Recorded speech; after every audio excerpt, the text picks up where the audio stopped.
Het Belang van Limburg, TV Limburg en de provincie Limburg gaan op zoek naar de mooiste plekjes langs het fietsenroutenetwerk. En vandaag hebben we ook weer zo'n favoriete plekje. En dat van niemand minder dan van de oprichter van het fietsenroutenetwerk. En dat is natuurlijk Hugo Bolle. Goedemiddag, Hugo. Ja.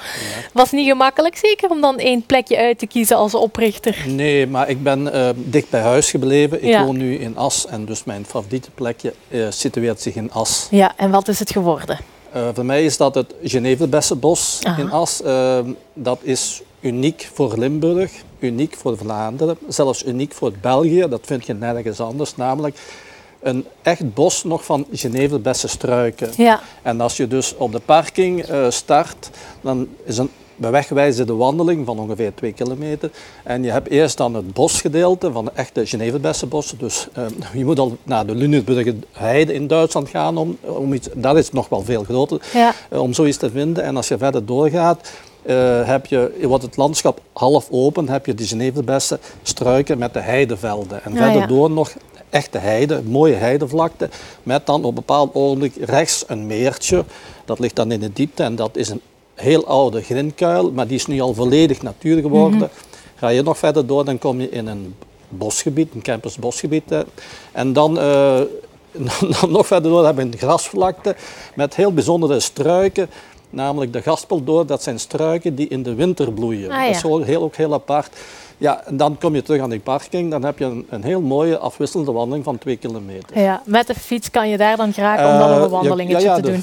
De parking is vlakbij het fietsroutenetwerk gelegen, dus dat is geen enkel probleem. Ja, en ga je daar dikwijls naartoe? Ik ga daar heel vaak, omdat ik vind het zo bijzonder en ook omdat daar rond zijn nog bossen. En je kan dus ook van daaruit wandelen tot aan de terrels van Waterschei, maar dat is dan een dagtocht. En dan heb je een kaart nodig, want die zijn niet bewegwijzer. Dat is nog iets wat de gemeente zouden moeten kunnen doen. Ja. Maar een bewegwijzer ben jij wel heel erg goed, want jij bent de oprichter gewoon van het fietsroutenetwerk. Hoe ben je daar ooit opgekomen eigenlijk? Ja, mijn vrouw en ik gingen vroeger fietsen en we deden zoals iedereen de gemeentelijke fietsroutes. Maar die hadden als nadeel, die gaan vaak door gemeentecentra en dat maakte dat je hele stukken lintbebouwing moest doen en dat was niet interessant. Plus, die hadden allemaal een vaste afstand, 20, 30 kilometer. Je had dus geen keuzevrijheid. Dus wij vonden dat dat beter kon. En dan zijn we onze eigen fietsroutes gaan rijden met behulp van een kaart. Maar dat had als nadeel dat je aan elk kruispunt moest stoppen. En dat, mijn vrouw vond dat maar niks. Maar goed, op die manier hebben we dan toch heel veel mooie fietsroutes, mooie plekjes ontdekt. Zodanig dat langzamerhand het idee begon te groeien. Maar eigenlijk kan je hier een gans netwerk creëren van allemaal mooie fietsroutes, fietspaden. Een netwerk heeft dan het voordeel dat je veel meer keuzemogelijkheid hebt. Maar een netwerk kan je niet bewegwijzeren op de klassieke manier, gelijk vroeger de gemeentelijke routes gebeurde. Dat was met een naam. En als je een netwerk heb je de knopen, de kruisingen van de fietsroutes. Als je die allemaal een naam gaat geven, dat wordt een onoverzichtelijk iets. Maar ik ben ingenieur, ik ben gewend met cijfers te werken. Dus voor mij was het eigenlijk evident dat als je op een kruispunt waart, dat het volgende kruispunt een nummer kreeg en dat je dan bewegwijzerd via die nummering kon je dan rijden naar het volgende kruispunt en zo is eigenlijk het knooppuntensysteem ontstaan. En omdat wij er altijd voor gezorgd hebben dat de trajecten tussen de 2 knooppunten dat die van hoge kwaliteit waren.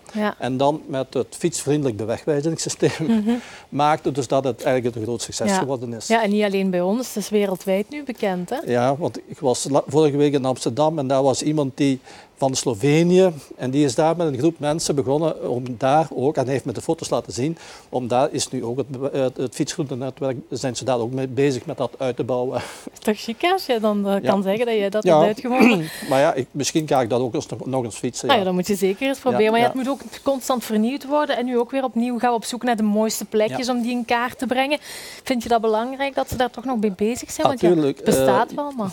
Jazeker, omdat op dit ogenblik heb ik ongeveer 2 miljoen fietsers per jaar die gebruik maken van het fietsroutenetwerk. En daardoor creëert het fietsroutenetwerk ongeveer een 400-tal mensen die daar een job in hebben, omgerekend in fulltime. Maar voor die mensen die geïnvesteerd hebben in opvang van fietstoeristen, de mensen met bed en breakfast, de fietscafés, is het belangrijk dat die fietsers blijven komen. Dus dat betekent ondertussen heb je wel dat heel veel regio's, wat u zegt, beginnen ook met een fietsroutenetwerk met knooppuntensysteem. Dus de concurrentie wordt steviger. Dus wij moeten elk jaar eigenlijk proberen het niveau op te krikken. Ja. En in die zin heb ik de vraag van de DPT Filters positief beantwoord.